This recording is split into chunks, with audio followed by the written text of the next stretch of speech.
All right, welcome album rock ranking fans. We're here with another one. As you can see behind me, it's a big name, AC/DC. It doesn't usually get much bigger than that when it comes to pure rock and roll. And to join me to rank these albums of this catalog here, none other than Mr. Thom Jennings. Welcome. Got the devil horns. We're ready. And you got your bolt behind you. My bolt behind me. Yeah, Yeah, you're fully charged. you got it. Yeah, well, it's ironic you say that because the reason I'm not using my fancy dancy microphone that other people may have seen in previous episodes is because my phone wasn't charged. Look at that. So here we are plugged in, and I can't plug in the microphone and the phone at the same time. So a little bit of power problems for AC/DC, or as they say in Australia, icy dicey. Might. All right, so we're going to try something a little different this time. We're going to actually go talk about the albums chronologically. I'll give my 2 cents, Thom will give his, and then, from that, you'll probably get a rough idea of how much we like the album or if we don't like the album or if we're neutral. But anyhow, we're going to do all that, and then we're going to rank them all right at the very end. You'll see all these albums. How many do we have in all, sir? What, 17? Is that what we got? 17, is that what it is? 16 or 17? Let me see. I've got 16. Let's pull up my list. We're so well prepared. 16 Yeah, I got of them. 16. I got 16. All right. So away we go here. We're going to go back to the beginning with this band. Of course, the humbled beginnings back in Australia here. First album was there was 2 albums actually released in Australia, and they were High Voltage and TNT. So we're doing the international version here of the High Voltage, which basically takes some of the songs from each album, and that's how it was released across the board on Atlantic Records here. This album ended up going 3 times platinum. It's one of those albums, I believe, that just, over as the band grew popular wise, it seems like it sold a lot of its back catalog pretty nicely. And that's how they probably got to a lot of these on this list here, how they moved up. So High Voltage, it takes the best songs basically from the 2 albums. I would say on this album, it's a long way to the top if you want to rock and roll. That's like kind of like what a way to kick it off. That's like the theme. And it was a long way to the top for these guys because they never really reached the peak with Bon Scott as their singer until Highway to Hell. And unfortunately, he wasn't alive much long after that. And that's when the band took a shift, when some lineup changes were made here. So what do you got for this album? What do you think of it? Well, yeah, it's a similar situation with Triumph. Yeah, Triumph had 2 records that they start out with, one just self-titled and the other one Rock and Roll Machine, and then they condensed it for a release internationally or in the US, whatever. So in terms of this being an album proper, it's almost a quasi greatest hits package. The thing that blows my mind about this record is how many of the songs are still live staples. I mean, we don't really know if AC/DC is ever going to tour again. If I was a betting man, if there's enough wheelchairs to push them out on stage, they'll be back on stage. But I mean, really, if you look at the track listing of the shame is they really never did. I never saw them do It's a Long Way to the Top. That song became popular in the rock school movie there. What was that thing called again with Jack Black? School of Rock. Yeah. Rock school thing. But TNT, one of my favorite songs, which I think is a little bit better live than it is in the studio version, the Jack. I mean, that's kicked around for years. TNT, obviously, and the song High Voltage. So a lot of stuff on here that managed to hold up and stay in the band's live set for a long time. So I think that is a good gauge of how good an album is. If an album is mediocre, subsequent tours, they're not going to play many songs from it. And on this one, obviously, they've continued to do that many years after the fact. And what year did this thing come out in? 76. Yeah, so we're talking, what, a lot of years. More than I can calculate quickly. How's that? Yeah. All right. Up next is Dirty Deeds Done Dirt Cheap. This is a weird one. This was their third studio album released in Australia. But in the US, it was never actually released until 1981. So it's a very weird how they ended up finally releasing it well after the death of Bon Scott. But this album is definitely a solid album from pretty much from beginning to end. You know, the title track, that's been a nonstop classic on all classic rock radio stations ever since the day it was first played, at least over here in the US. And then, of course, you got Problem Child, another strong song from the album. The old classic Big Balls. And probably the deep cut that I really enjoy is Ride On, which actually was part of their Who Made Who soundtrack. They added a couple songs from that on there, and that happened to be one of them. So it kind of got resurrected later on down the road there. And but this album came out originally in 76, but the US never seen it until 81. What do you Yeah, think? I remember that very well. It because Back in Black was such a huge sensation that there was just an insatiable appetite for the back catalog. And again, this is something fairly typical of the era. You'd have a band that would have one album that would be phenomenally successful, and fans would be clamoring for previous releases. So in a case of like a band like Boston, they only have one album out, so you really couldn't get anything else. But like you said, AC/DC, they had this back catalog that people started seeking out. Highway to Hell was still kicking around because that was a fairly recent release as far as there wasn't a lot of time between Highway to Hell and Back in Black. But then all of a sudden, this record just appears out of nowhere. And what's interesting, like you said, I mean, here it is, it's a Bon Scott record, but Brian Johnson was the one that really, his voice was the one that kind of propelled them from stardom to superstardom. And yet this Bon Scott release was accepted universally, even though he was the different lead singer than people had come to know with Back in Black. Yeah, definitely. And then just before we close the book on this one here, this album went 6 times platinum in the US. So yeah. Not one bad. One that they didn't even originally want to release in the US. That's yeah. And that's the point. It goes to show you that the record executives and A&R people, whatever you want to call them, are not infallible. You know, they think that they're the last word on everything, but ultimately it's the fans. All right. So that was released in 76. And then less than a year later, we released another album. They came out with Let There Be Rock. And that one came out in 1977, March.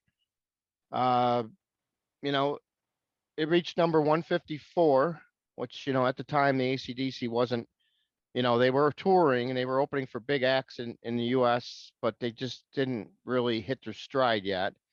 But this album went double platinum, which is commendable. This song had a lot of songs on here, like you had mentioned about the airplay. Some of these songs are still played today, like you'll still see the old Whole Lot of Rosie if they ever tour. Let the title cut. I don't know, what do you like off this album for a deep cut?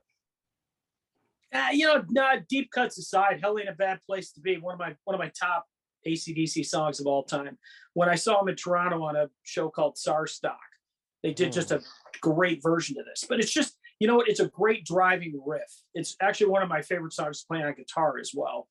So just to me, like that, if there was a song that really represented everything that's great about AC/DC, it's Hell Ain't a Bad Place to Be. It's got the lyrical twist. It's got the hell reference, which ironically enough, they use the word rock more than they use the word hell in their songs. But it just, to me, is I don't know, just a cool song. And I think as a record, this is really where the band was starting to create more of an identity. You know, the songs were a little more consistent, but they were a little more ballsy, and this is when they were really starting to come into their own. Yeah. All right. So that takes us to their next album they released, which goes all the way back to 1978. It reached number 133 on the charts. It would be the second last Bon Scott album. It did go platinum. Power Age. I feel this album, to me, this is probably the weakest of the Bon Scott albums. For some reason, I don't know. I just never was a real fan of this album. And I guess the public feels the same way since it only went platinum, and that everybody else went at least double platinum on the other prior albums. But I'd say the best song on here, without a doubt, to me is Sin City. That song just kicks it right in the teeth. Not taken away from kicked in the teeth, but Riff Raff's another cool tune off this album. But to me, there just wasn't a lot of standout songs like there was on some of the other albums. And if you look here, they really don't ever play much of anything from this album. You might hear Sin City with Brian Johnson singing it maybe in the late 80s, early 90s, maybe. That was the last time probably that they did it. You know, I don't know if they played it with Axl singing or not, but yeah, there hasn't been much from this album. It's one of those ones, like you said, the album is based upon the live songs, and this one doesn't really have any. No, it's not a horrible album. I mean, I'm kind of middling on it, but I agree with you. I think it's the weakest of the Bon Scott era. I think Bon's vocals on this are really solid, but you know, we're also going back to an era where bands were expected to come out with an album a year, and if they hadn't quite hit it yet, and the record company was financing the tours, then they're just going to start cranking out material. And at some point, a little bit of burnout's going to set in, or they're just not going to have the luck in terms of putting out great songs. So I think this album suffers from a little bit of that kind of a mini slump, so to speak, before they got their footing. Yeah, I agree with that. That's actually, yep. But this takes us to the biggest album from the Bon Scott era, without a doubt. Released in July of 1979, Highway to Hell. Brought them all the way to number 17 on the U.S. charts. So they finally made their mark on the U.S. chart. And solid album from beginning to end. I mean, it's probably pretty hard to pick the worst song on this album. That's how you know you got a pretty good album, if it's really hard to pick the weakest or the one you like the least, because all the songs are pretty much right neck and neck with each other, so it makes it a lot harder. Obviously Highway to Hell was the big song. That Shot Down in Flames was another great song. Go through the list here, but I'll leave a couple for you. Girls Got Rhythm, I'll leave it with that. Those are the three songs for me that did it for me with this album. I was sold on it right away. Yeah, I mean, this to me is the formula that created Back in Black and so many other hit albums. It's Mutt Lange. You got to give Mutt a lot of credit. He transformed the band sound. He, as a producer, deserves a lot of credit. The only thing I don't like about Mutt Lange is he left Shania Twain. Who does that? It's just insanity. But I mean, in all seriousness, and you look at his work with Def Leppard, with Bryan Adams, and a lot of this, it kind of goes back to that work with AC/DC. And man, the band, they just put out a great record for him. And they really streamlined a lot of the stuff. They made it a little bit more formulaic. And I think in many ways, Mutt kind of went back to the well in terms of that rhythm and that big fat sound that he got out of Highway to Hell. So in that respect, it's really a groundbreaking record. And whether Bon Scott dies or not, I think they probably were poised to have a record that was as successful as Back in Black anyway, because they had finally got to the point as songwriters and as performers where they were just due. Yeah, yeah. Well, that brings us right up to that one. Obviously, Bon Scott would pass away shortly after in 19. I'm not sure the exact date. It was You're 79, yeah, because 79. Back in Black comes out in 80. Yeah, and the weird thing is it was exactly pretty much a year to the date that Back at Black saw the light of day. It came out in July 25th of 1980, which was just a couple days shorter than a year, oddly enough. And obviously, this was the album that really woke them up. It gave them the headlining status in the U.S. Double diamond, 25 times platinum, their biggest selling album in their whole catalog by a country mile. Made number 4, reached all the way up to number 4 on the U.S. charts. And, you know, so many classic songs. Obviously, the big ones were the title cut, Back in Black, and You Shook Me All Night Long. Those are the two songs that really, with the airplay, that really drove it home. And then you take the supporting cast of songs on this album. Uh, Hell's Bells, classic concert staple. They always had, you always see the bell hanging from the rafters whenever you go see an AC/DC show. I don't think there'll be a day in hell where they never not play that song live. There's a song on here that I really liked that never really got its fair shake. Shake a Leg. What a great song. That's probably one of the most rocking songs in their whole catalog. It's just a great song. Yeah, so what do Yeah, you got? Mhm. there's not a bad cut on this record. I mean, there's not a bad note on this record. It's one of those just rare records that you can't criticize. And I mean, I remember the first time hearing it with friends, and it just blew everybody out of the water. It had all those great, powerful elements of Highway to Hell, but then Brian Johnson's screeching voice. But man, think about it. Here's a band that lost their lead singer, and it's not like the lead singer wasn't an important part of the band that was easily replaceable. We're not talking about Rainbow here, folks. And Rainbow obviously replaced lead singers throughout their career, but a lot of bands just don't survive that. And to think that they did it in the way that they did it is mind blowing. I can't think of anybody else who replaced an original lead singer that was so prominent and yet became more popular afterwards. Because even look at Van Halen. Sure, they were still popular, but they weren't quite as popular. Maybe Rainbow, to a certain extent, was able to gain a little bit more popularity, but these guys went from losing their lead singer to almost breaking up to this. Like, who does that? It's incredible. Well, Van Halen, I don't know. They had 4 number 1 albums with Sammy, so I mean, I don't know about that one. That they didn't have no number 1s with Roth, so I don't know if I can totally support what you just said there, but I could go with you 90% of it.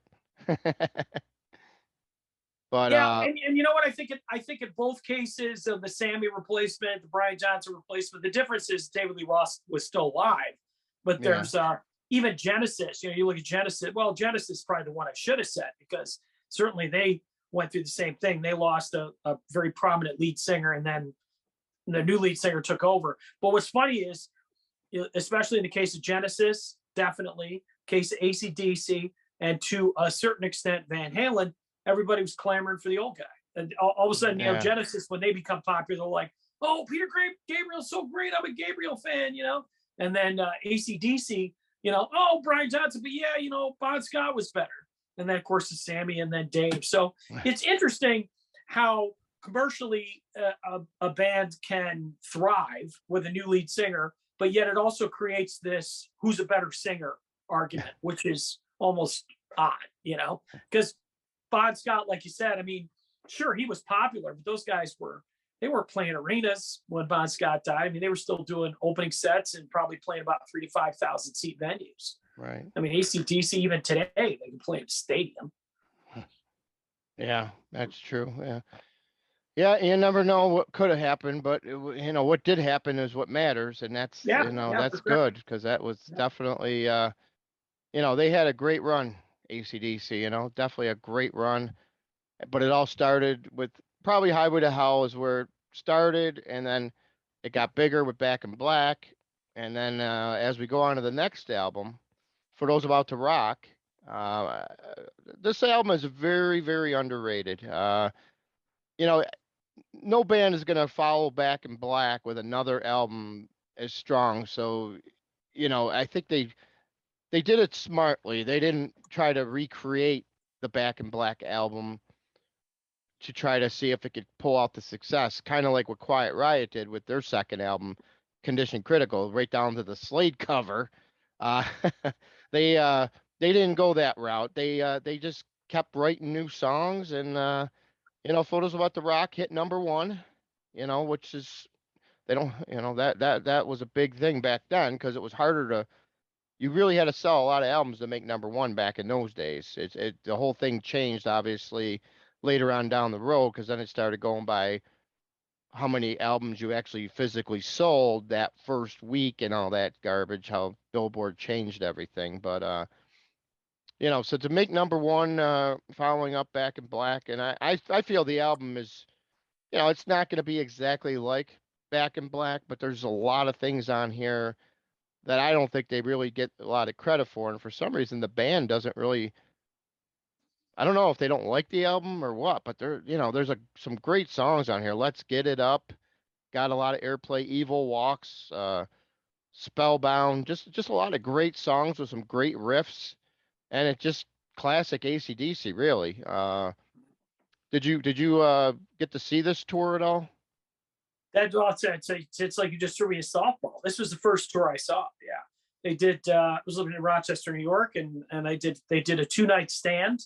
The first night sold out so quickly. They added second night. I was able to catch the second night. So that was the first time I saw AC/DC. But they were really still living off the success of Back in Black. I mean, they could have done just about anything as a follow up, and I don't think it would have impacted their concert sales at that point. But yeah, I mean, again, formula, that same thing as Highway to Hell, Back in Black. They still work with Mutt Lange, and they put that great songs. And For Those About to Rock will always be a concert staple. Oh yeah. And that was, I mean, I got to see the Cannons that first time, and the Bell, all that stuff. So it's kind of cool. And I agree with you. I think it's a solid album, and certainly given what they had to follow up, an admirable effort for sure. I mean, you're never, how many of these ranking shows have we had this conversation about the next album? Like, what do you do? It's crazy.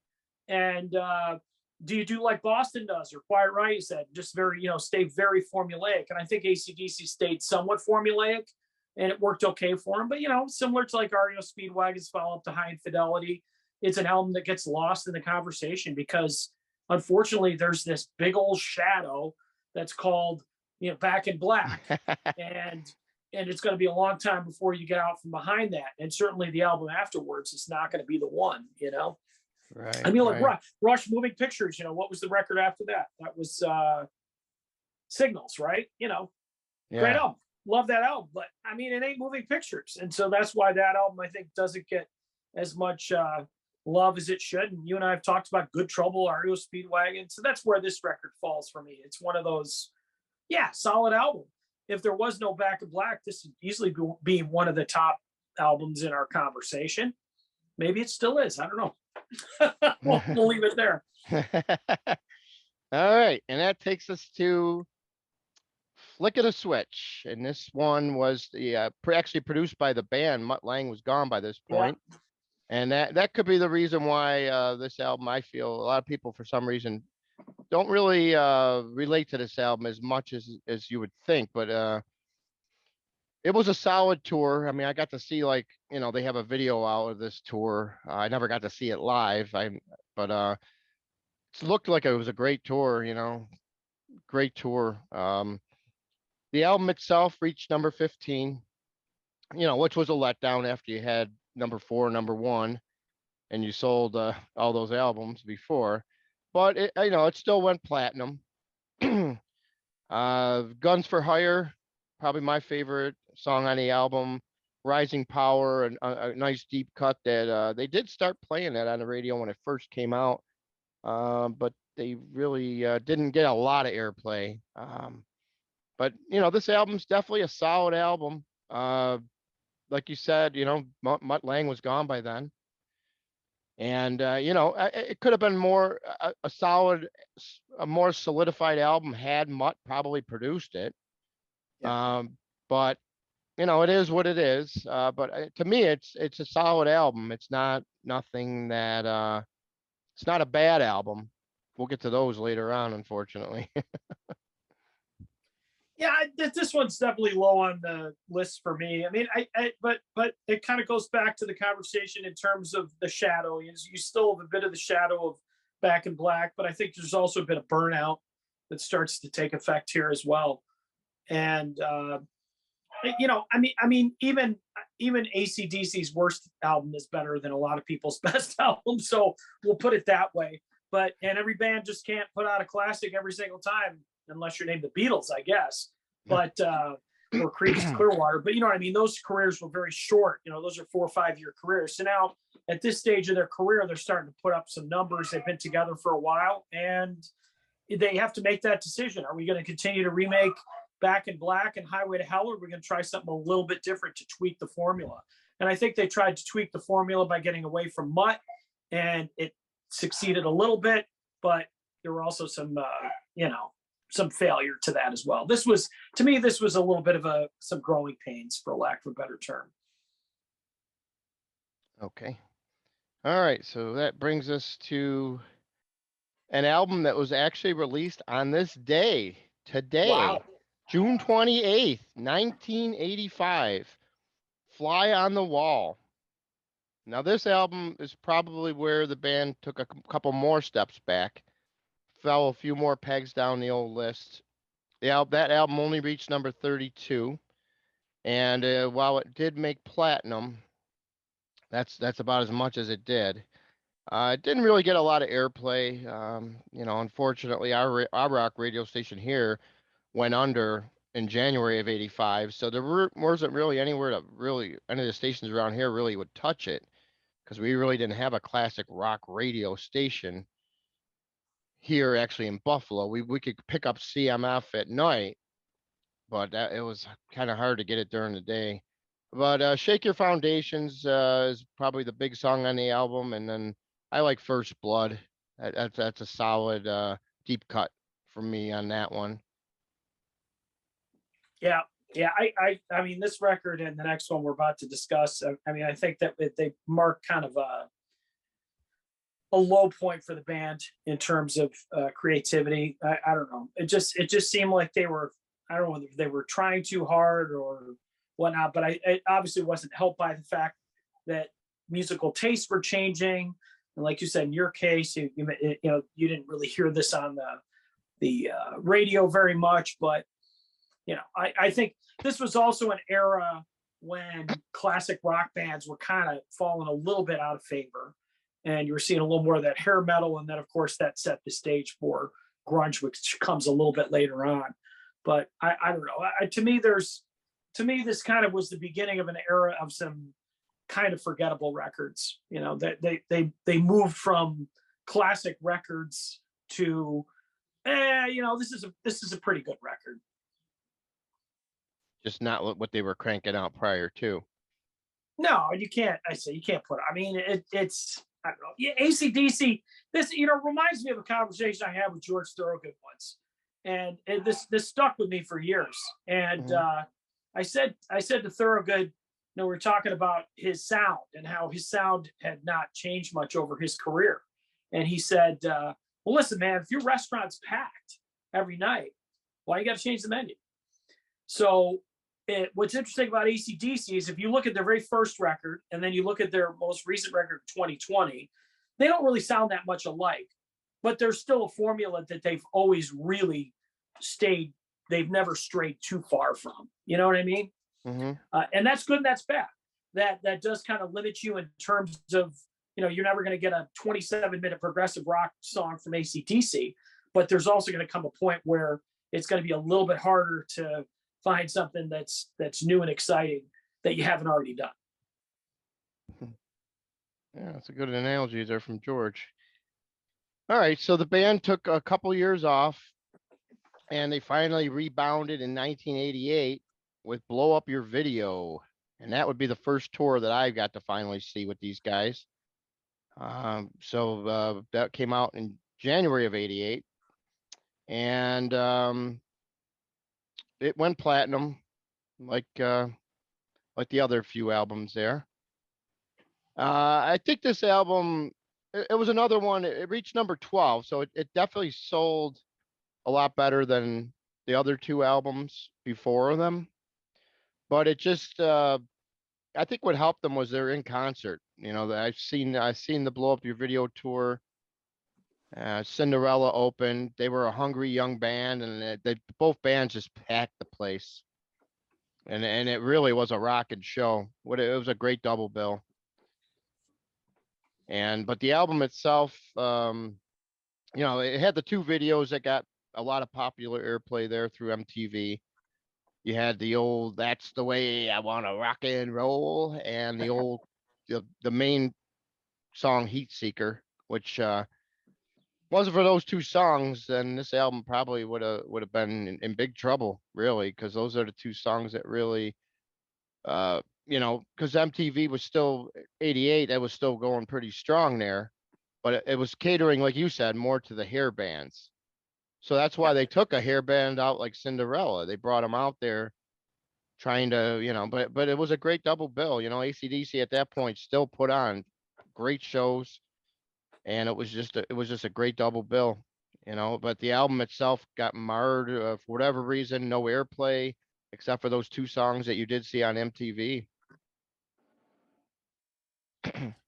Yeah, I just, to me, this is again, we're kind of getting to a point where they can pull off a couple, three really good songs, but then the rest of the album just feels like filler. And that's sort of the case. I mean, this whole era, you know what I mean?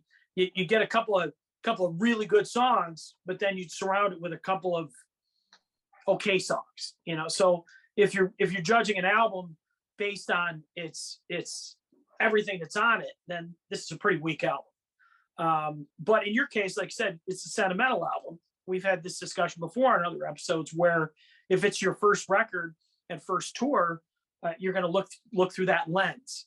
And so I'm not disputing that you enjoy this record for those reasons, but it was, by this point, to me, AC/DC just wasn't making great records. They were still making great songs, but they also, if you think about it, Joey, they didn't have the pressure of having to make a record where they had to play 6 or 7 cuts in concert. So I don't know if you remember back in the Blow Up Your Video tour, but I can't see where they would have played more than 2 or 3 songs from this in concert. And that's been the case for records in the last, 2 decades. Yeah, they only played the 2 videos. Yeah. So that's what I'm saying. It's like, so if they're not worried about whether they're going to have to play these songs live for a long time, then how much pressure is on them to really make a great record? And so, yeah, I get great songs, not so great record. This is definitely near the bottom of the list for me. All right, and that would take us to the next album they would release, which would be in 1990, and it'd be the comeback album. As far as in terms of album sales, it reached number 2, released on September 21st, 1990. That would be the Razor's Edge. Back to true form on this album. They actually brought in Bruce Fairbairn to produce it. And, Bruce, great track record from Bruce. At this point, he had already produced Slippery When Wet by Bon Jovi, among 3,000 other records that just sold good, including like some of the Aerosmith albums there. Permanent Vacation, guy just whatever he touched turned to gold, basically, at that point of his career. He was just on fire. And Razor's Edge, obviously, the songs on the Razor's Edge, the one that stands out for everybody's probably Thunderstruck, but to me, that one has worn out its welcome. It's just been played so much everywhere you go. It's just that I really wouldn't miss it if I didn't hear it again. Not too much. Not that I don't like it, but sometimes when you hear a song and it gets overplayed as much as it does, it kind of ruins it for me. But if you want to look at this album, a couple cuts that I would recommend for sure is Fire Your Guns, a short, sweet little ditty. Money Talks, which was a big song. Actually, it's their biggest charting single in their whole career, number 23. That's weird that they had all these big songs, but they never really released them as singles. And that's probably the reason why they didn't have a lot of high charting songs because they didn't really care about that, it seems like. Yeah, I mean they had the album sales, but I agree with you on the record too. This was definitely a comeback record, and it's interesting to note that it's Bruce Fairbairn because it goes back to the other more successful records. You got Mutt Lange, so ACDC is definitely a band that has benefited from having a strong producer in the studio with them. And Bruce did a great job with this. But I think the other unsung hero of this era is Chris Slade. And it's weird because I have very mixed emotions when it comes to Chris Slade. I love his drumming and I love the work that he did with ACDC, but he's definitely not Phil Rudd. Phil Rudd is such an important part of ACDC sound. And it's weird that, it's weird that you could have two drummers with such different styles and be such an important part of the band's sound, if that makes sense. So, whereas I think like a song like Thunderstruck, whether you think it's overplayed or not, that's Chris Slade at his finest. There's the big thundering drum sound.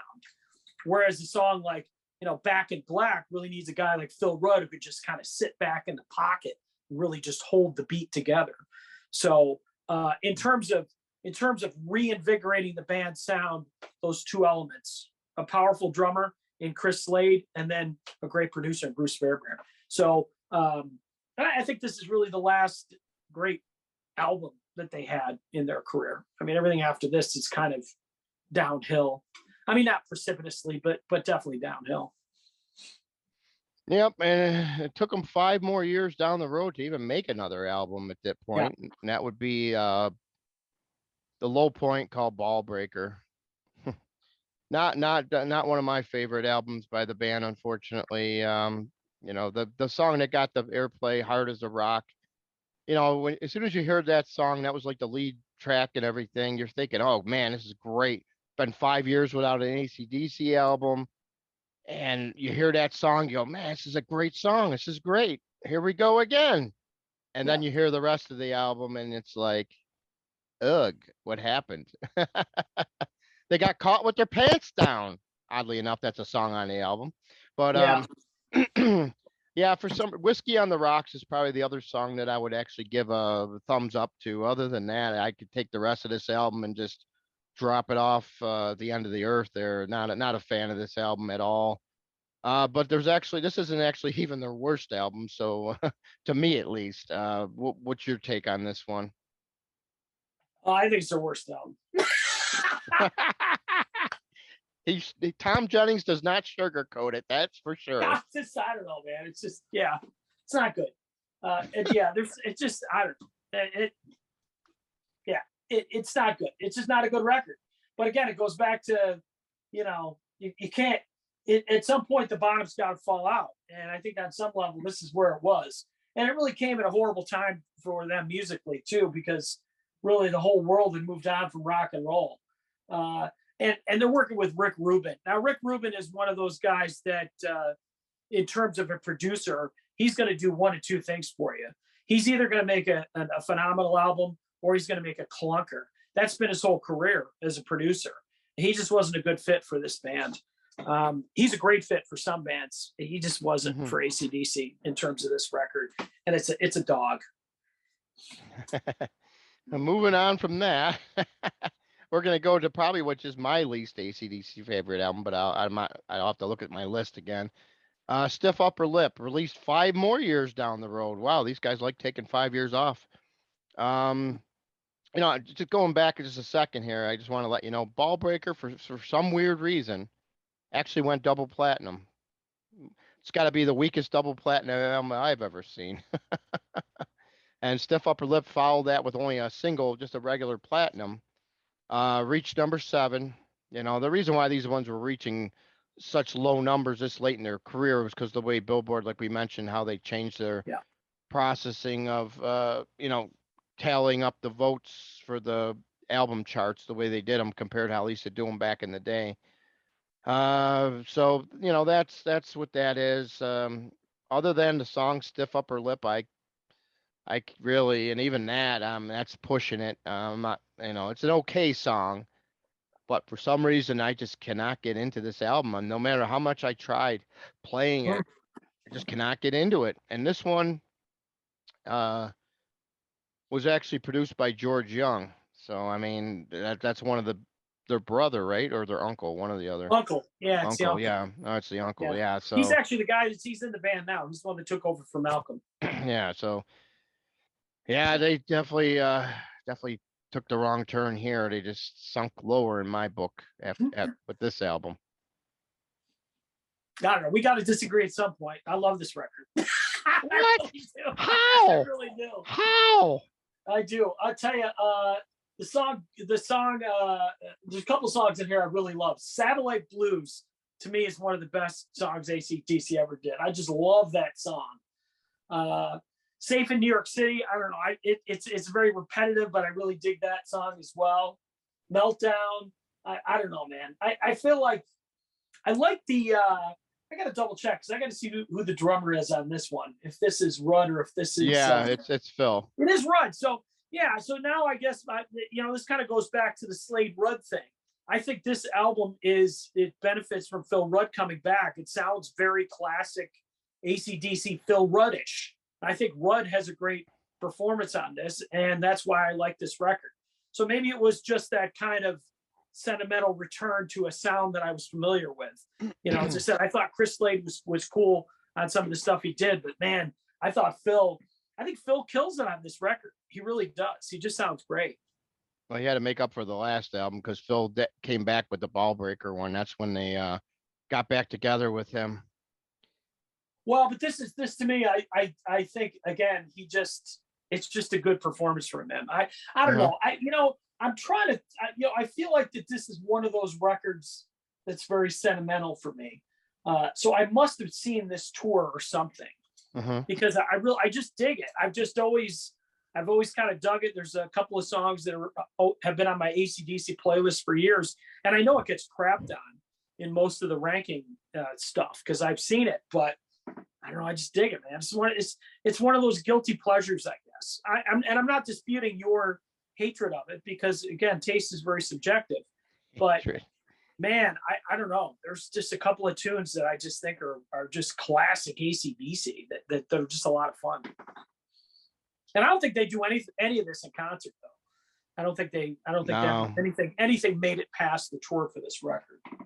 No, there's a lot of albums. If you go back to the ones we just talked about, even there's many albums that they don't touch anymore, which is shocking, really, in some cases. Shocking, yeah. But there's a choice of words for AC/DC. Yeah, shocking. But not Ball Breaker. We don't expect them to play anything off that album, so I'm happy. Thank God they don't play. And if they do, I'm not going to the show. So don't even think about it, AC/DC. All right, so what do we got next here? We're going up to 2008. We jumped 8 years now for an album. Wow. Yeah. And we're going to Black Ice. Yeah. Black Ice. Solid album. Went double platinum. Kind of brought them back after those last 2 turds, in my opinion, and the one turd and the one good one from Thom. But yeah, so that definitely this album is better than those other 2. It made it. They started reviving their career a little bit here. This tour I actually got to see. They played here at the arena. Did you get to see this one or no? Yeah, I saw it in Toronto. Okay. And I remember it's really funny. So we got tickets for it, me and my buddy that I worked with in Rochester, and we saw it at the baseball stadium, and we got into the baseball stadium, and our seats were actually located behind the lights, and we couldn't see anything but the back of the lights. Like I don't know how they sold us those tickets. So we wound up having to move to see the rest of the show, but it was it was an interesting experience. But yeah, they were really at kind of a high revitalization point of their career. People were really appreciating them, and I'd seen them, before at the Star Stock, so it was cool to see them in Toronto. They man, Canada, they love the crap. AC/DC. I don't know what the history is there, but man, do they love AC/DC. Yeah, I saw the Razor's Edge tour up at the Sky Dome in Toronto. Man, yeah, they definitely a big difference in the crowds. Oh yeah.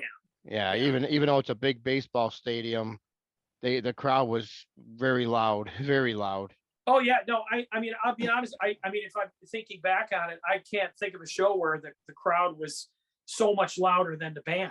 And AC/DC is a loud band, Right, but right. they were just and I remember walking into the stadium and everybody's got those blinking red horns and everything, and it was the excitement was very palatable. And I think this was the first one that Walmart really aggressively marketed. Right. So you get like a cheap CD. So I think everybody kind of bought this record. I don't have really strong feelings about this record either way. I mean, I don't think it's great, but I don't think it's atrocious either. I think it's a serviceable album, I guess is the best way, but I would put it. Yeah, I think for me, it falls in the middle of the pack. I mean, there's a couple really good songs on here. Rock and Roll Train, Anything Goes. I really love Anything Goes. That's a classic. There's a couple other ones that stood out on this one, but those are the two for me that have always stood out ever since the day I bought this album.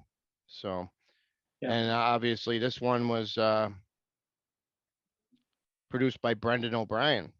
So they had nice Irish boy, right? Yeah. So obviously they went out and got another named producer again finally. Yeah. So all right. So Black Ice was the number 14th release, and then came Rock or Bust. And for me, it's a bust. This album only went gold. Came out in 2014, reached number 3. For some reason, it did really well in other countries. 3 times platinum in France. Went platinum in Australia. Of course, that's around the area where CD sales really started to take a hit. So I guess to really make all these platinums in other countries, it definitely sold their fair share. There's a lot of fans in those countries that really liked this album. But Rockerbust, it was one of those albums that I don't know. It's not as bad as Stiff Upper Lip for me or Ball Breaker, but it's not much further ahead of those two, unfortunately. But it is what it is. Actually, oddly enough, I think it's my worst AC/DC album, believe it or not. But if I give it one track on here that I think is decent, is Rock the Blues Away, is what I would call my favorite. What do you got for this one here? Oh, I think I used to announce Pee Wee football games, and even though I'm pretty sure the song's about baseball, but Play Ball is a sentimental favorite. I think it's just a fun song. But these are, again, kind of a formulaic record. I think the song Rockerbust. I mean, it's kind of AC/DC loves to use the word rock in their songs, and so it's another one of those. And Play Ball is just kind of a feel good song. So I think this one and then the last one, you could sort of see them being a band in their twilight. They're putting out decent records, but they don't have that youthful vim and vigor that you kind of need to be AC/DC. You know what I mean? AC/DC, it's like, I think AC/DC, I think young kids, smoking weed, drinking beer, and cranking the music so loud their parents yell at them. And so it's weird to have a band kind of in their late 60s, early 70s producing records and trying to have themes that aren't about, like getting hammered and chasing girls anymore, Yeah, I hear you. All right, so that one was also produced by Brendan O'Brien, who also produces what is currently the last AC/DC album as we know it, Power Up, which came out in November of 2020. I know they were thinking about trying to get out on the road, but obviously with the COVID thing, that's been put on hold, and I never heard any updates since then. But this album when it came out hit #1. Hasn't gone any reached any gold or platinum or anything like that, but like I said, mostly they're doing a lot more downloads nowadays as opposed to CDs and album sales. So, you know, who knows what happens down the road, but to me, Power Up is a return, kind of like Black Ice was kind of following those two mediocre albums. Power Up to me is a turn upwards again, right near the end of their career here. I really enjoyed listening to this album because these were songs that were kind of like leftovers. Following the death of Malcolm, they dug them up and made this album a tribute to him. Just to be clear, they dug the songs up. They didn't dig Malcolm up, right? No, we don't want to do that. I know. Just the way you said it. So. But yeah, they dug up these songs and then they went in and recorded them, bringing back once again Phil Rudd and Cliff Williams came out of retirement to come back and record the album. They kind of did it like in a top-notch secret thing up in Vancouver, and somebody caught wind of it, but they never were able to actually prove what was going on until finally, things were escalated up where we got to see that the album was coming out, and sure enough, out of nowhere, here it comes, and here it is. Power Up. And here's the lesson, kids, before my dogs start barking, because I can hear my wife coming home. Uh-oh. Don't smoke outside the studio. So if these guys weren't smokers, nobody would have known, and it would have been a true surprise, right? Yeah, that's how they found out. Cigarettes will kill you, and they'll kill any excitement that you have for an album coming out. But yeah, I mean, to wrap it up nicely, I think that this was a nice surprise of a record. You can't really hate it. I mean, they definitely put some effort into it, and it was nice to have Brian Johnson back after, Axel DC and all that kind of period of time, which wasn't horrible, but we obviously, if we're going to have a record, we want Brian on it. Yeah. So yeah, definitely. It was I'm assuming this is going to be their final record, but hey, you never know. I mean, Jimi Hendrix, he's been dead for how many years, and he comes out with at least 2 or 3 records a year still.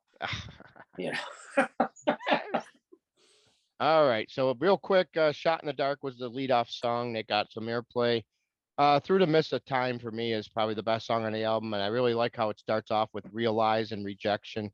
Those first 4 songs of the album are just really, really good, and it doesn't really let down too much from there. It ends on a pretty good note. No Man's Land is a good song, and Code Red. Definitely, I would rate it. I would say it's probably going to end up in the middle of the pack, and we're going to go over our rankings like actually now that we're done with this, so we could conclude this episode. What do you got for your rankings? I'm going to let you read them all off first on your end there. Count them down from like worst to best. Well, number 1 is not Stiff Upper Lip, but I don't think it is for you either.